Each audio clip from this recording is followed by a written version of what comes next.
Morning again, everyone. And a shout out to everyone who tunes in and watches us online. So, how many people here have ever had someone say something that irritated you and bothered you so much that you couldn't stop thinking about it and get it out of your head? Anybody ever have that? And how many people have ever had a problem, like a family conflict or financial difficulties or some issues at work, and it bothered you, it worried you and preoccupied you so much you couldn't keep your head straight on what you were doing? Anybody ever lose their focus because they were preoccupied? I would say by far that the greatest of all human challenges and difficulties is learning how to quiet the mental noise and chatter, to calm our thoughts, so we can experience peace of mind. Experiencing inner peace, especially when life isn't going the way we want, I believe is one of the greatest challenges of life. And it reminds me of this business that moved across town to a larger building to expand. And on the day of the grand opening, the friend of one of the owners wanted to send flowers and sent a beautiful set of flowers, beautiful arrangement to celebrate the occasion. And it had a huge sign over these beautiful flowers that said, "Rest in peace." The owner was shocked. He was infuriated. He was disappointed and angry. So he called the florist to talk about this mess up. He was so irritated and so annoyed that he just complained for about 10 minutes. And after he had finished complaining and expressing how angry he was, the florist replied and said, "Sir, I am really sorry. I'm so sorry about this. But rather than staying angry and irritated, perhaps you could imagine this, that somewhere in this city, there is a funeral taking place today, and they have flowers with a note saying, 'Congratulations on your new location.'" All right.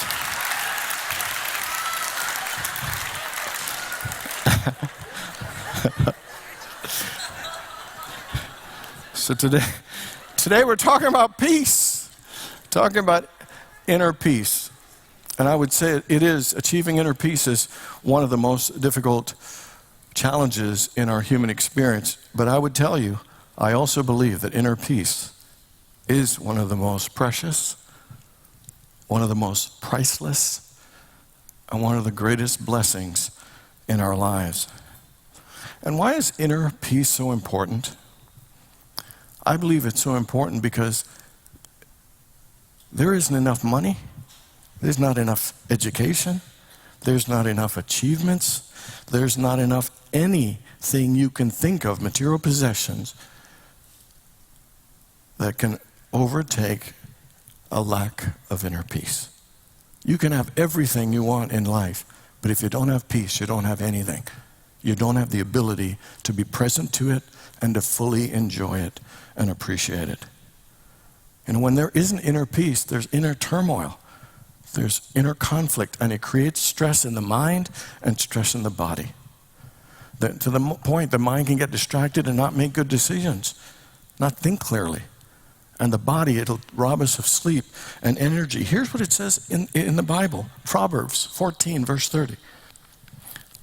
A heart at peace gives life to the body. A heart at peace gives life to the body. And let's flip that. A heart in conflict drains life from the body. Then when we are inner turmoil, that we have inner conflict, it drains joy from our life. It drains peace. It drains creativity. Jesus said he came that his joy may be in us and our joy may be complete. But I'll tell you, the foundation of complete joy is having inner peace. He said he came that we may live life and live it more abundantly. And the foundation of an abundant life is experiencing inner peace. How many people would say that inner peace is something that you value and you think is an important part of life? And so my question is, what is this thing called peace? What does peace mean to you? What does inner peace look like? What does it feel like? how do you experience peace? How do you maintain peace? And how do you experience and attract peace when things aren't going your way? What is this thing we call peace? You know, there was a king who wanted to experience peace. He wanted to know what perfect peace was.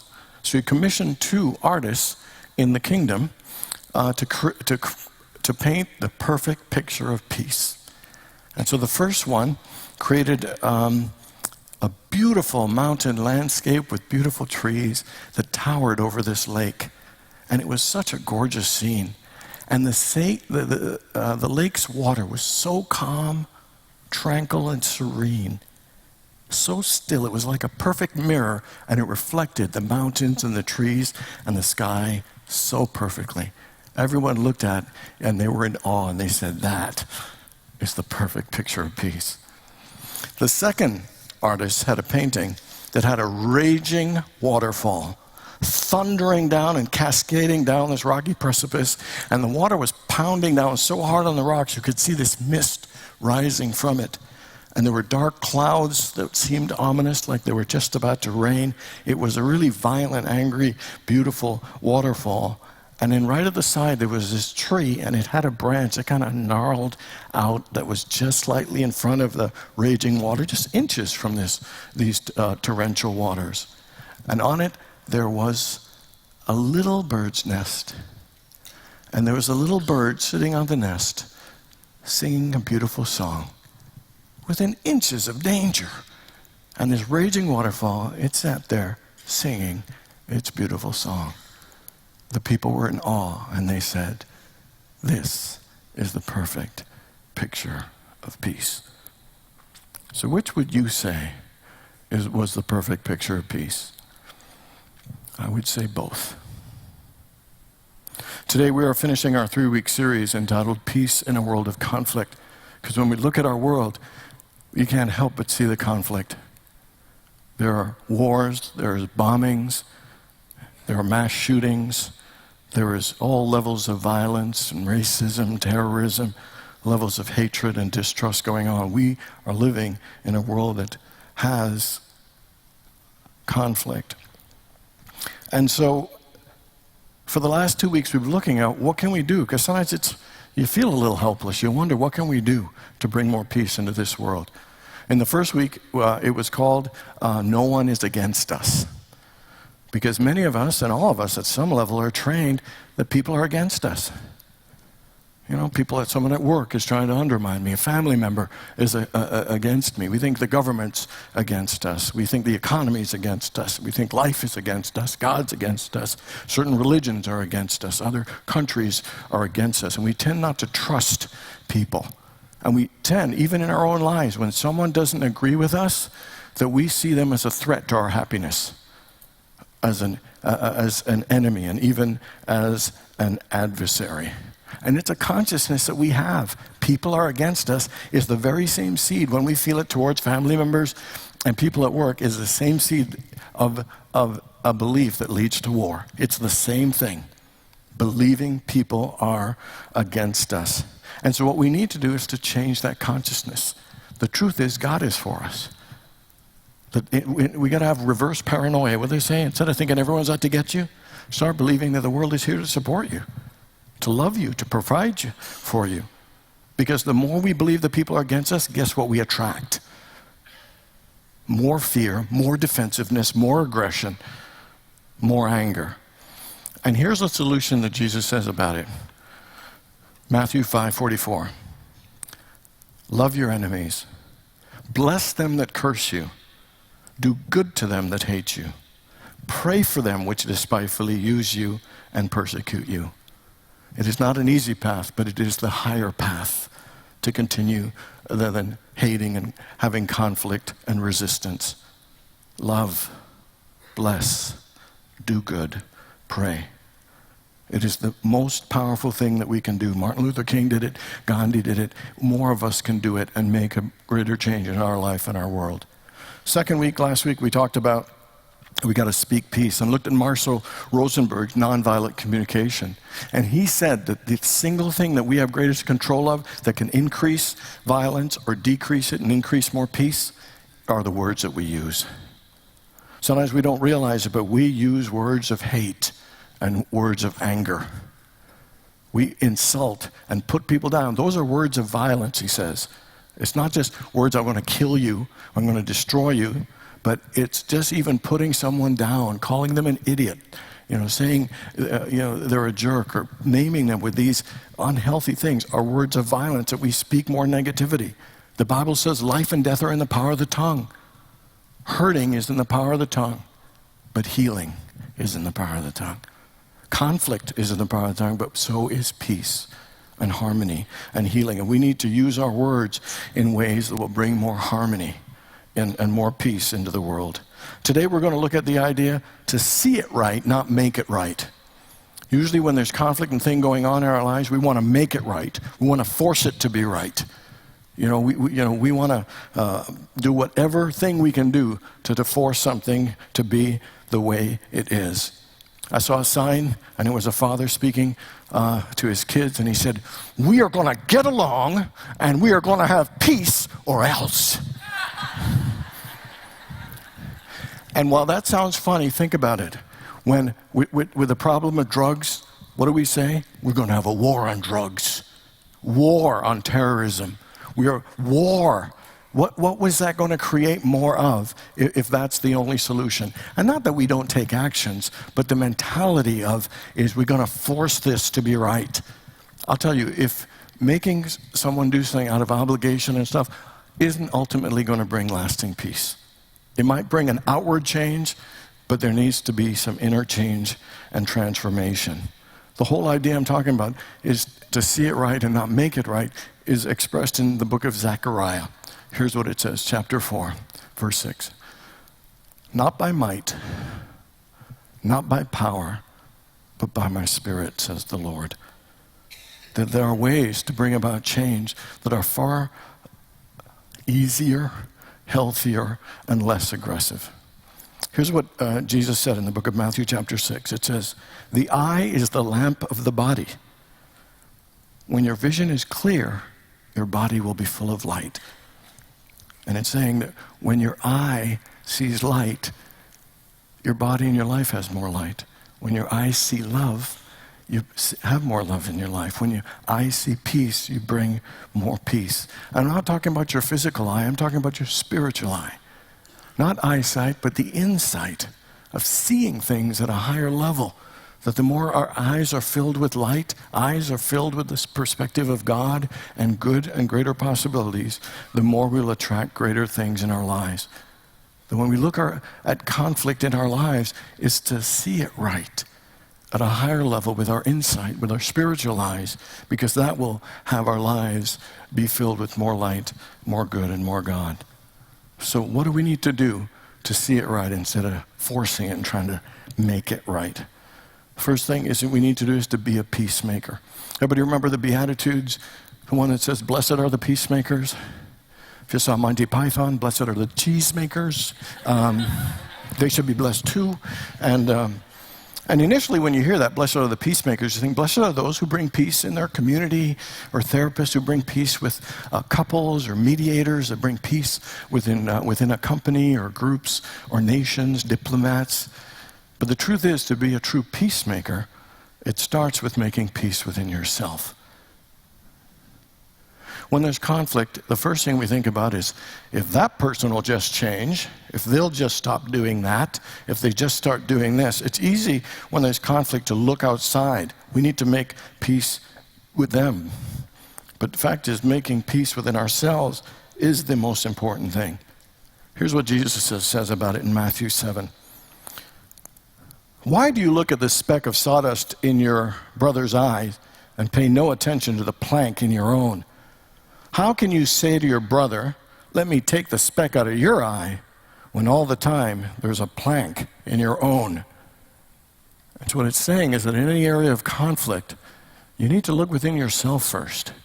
That's the place to look with your eyes, to look within and see what's really going on. What is the plank that's blocking you? from seeing peace? What's the plank that's blocking you from experiencing more love?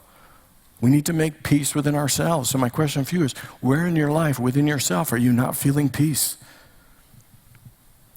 What are you having inner struggles or experiencing inner turmoil about in your life? What in you needs to be healed? What in you do you need to let go? What in you do you need to find acceptance with? Where in your life do you need to say something that you haven't said? To own something you haven't owned? To tell the truth about something that you haven't told? To share something that you haven't shared? To forgive where you need to forgive? To seek counseling or to be in a support group? What would it take for you to make peace with yourself and to feel a sense of inner peace? And the question is, do you want to experience peace enough that you would first look within to make peace right here? I truly believe that making peace with ourselves, feeling comfortable with our own skin, having our own sense of self-acceptance and love for ourselves, and being true to ourselves is the opening of the door to experience more peace and fulfillment in our lives. And so whatever it is that is holding us back right now from making peace with ourselves or allowing ourselves to block our peace, I guarantee you, whatever that is, it ain't worth it. Is that you are worth a whole lot more. The question is, are you willing to make peace with you? Second thing is to connect with the source of peace.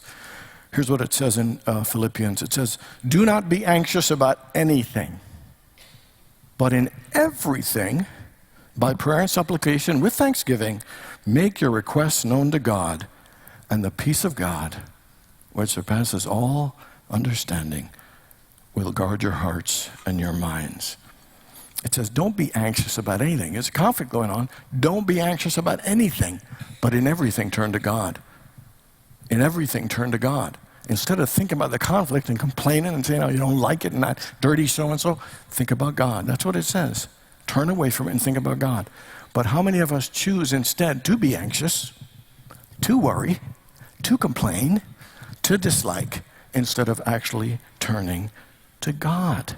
It's a simple answer. Turn away from the conflict, turn within to God, and rest and connect in God's peace. In the book of Isaiah, it says, I will keep him in perfect peace whose mind is stayed upon thee. And my favorite, in the book of Matthew, Jesus says, come to me, all who are weary and heavy burdened, and I will give you rest. It's an invitation to say, come apart from the conflict for a while and just rest in God's peace. Rest in the quietness of the presence of pure peace, and it will change your life.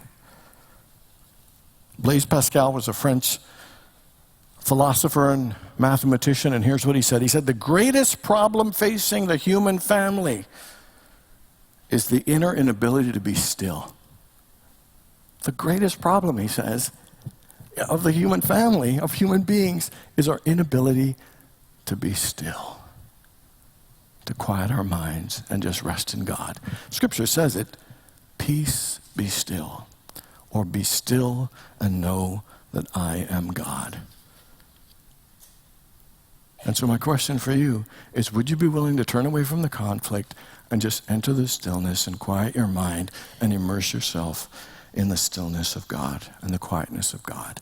That's all it takes, is are you willing to be still and rest in the peaceful presence of God? And when you do, when you practice it, it says the peace of God will be with you. The peace that surpasses all human understanding will guard your hearts and your minds.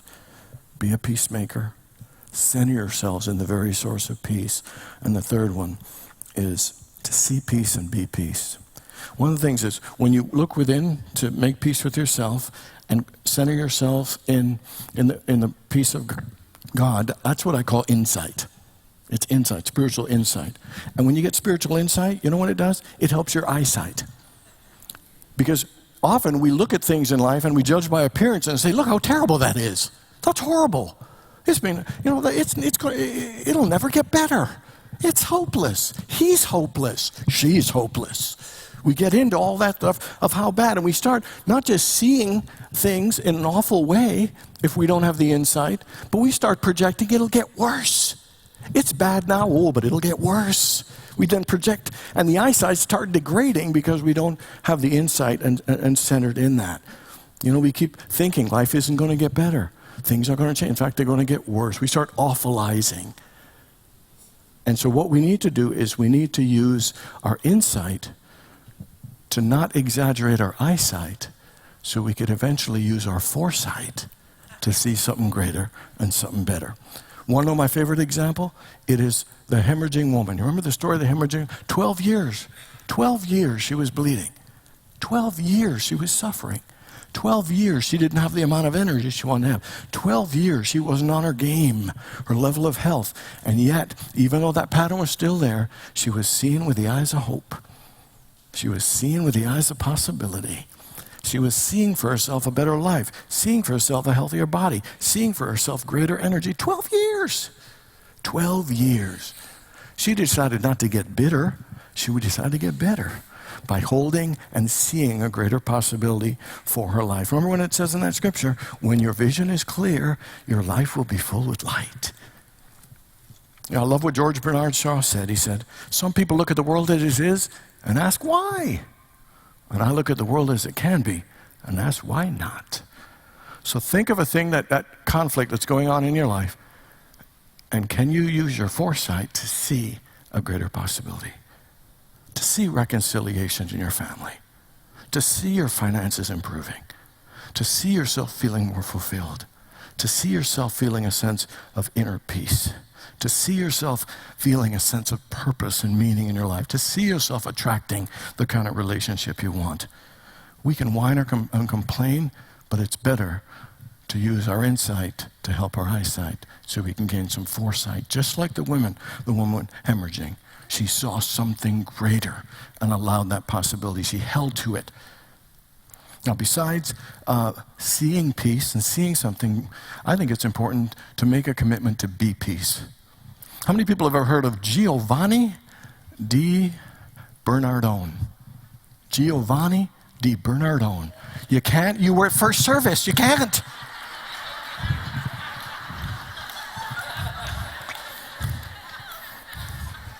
That's cheating, I believe. I don't know. But I love your enthusiasm. Thank you. You may not know him by his name, but I guarantee you, you will know him by this writing. And here's what it said. He said, Lord, make me an instrument of thy peace, that where there is hatred, let me so love. Where there is injury, pardon. Where there is doubt, faith. Where there is despair, hope. Where there is darkness, light. Where there is sadness, joy. St. Francis of Assisi wanted to make a stand to be peace, be an embodiment of peace wherever he is. And so my question for you is, in that area of conflict, are you willing to take a stand for peace? That where there is hatred, that you will take a stand for love. That you will, in places of sadness, bring joy.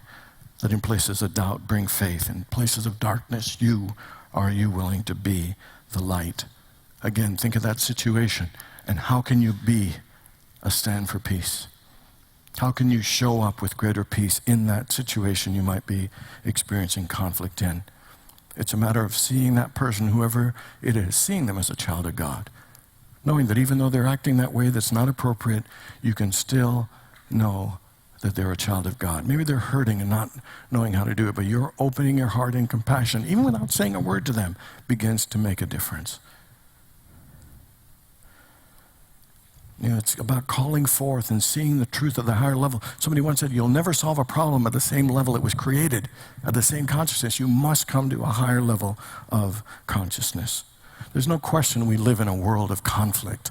It is going on, but we don't need to feel helpless or hopeless, because every one of us has the power to make a difference by making peace within ourselves, by centering ourselves in peace and being still and allowing our hearts and minds to rest in the peace of God's presence. And finally, to see that peace, use the insight to help your eyesight, to use the foresight to see it better, and also be a greater presence of peace. This weekend, whatever conflict you're going through, I invite you to practice peace. We don't have to force it to make it right. We can use our spiritual insight to see it right. God bless you all.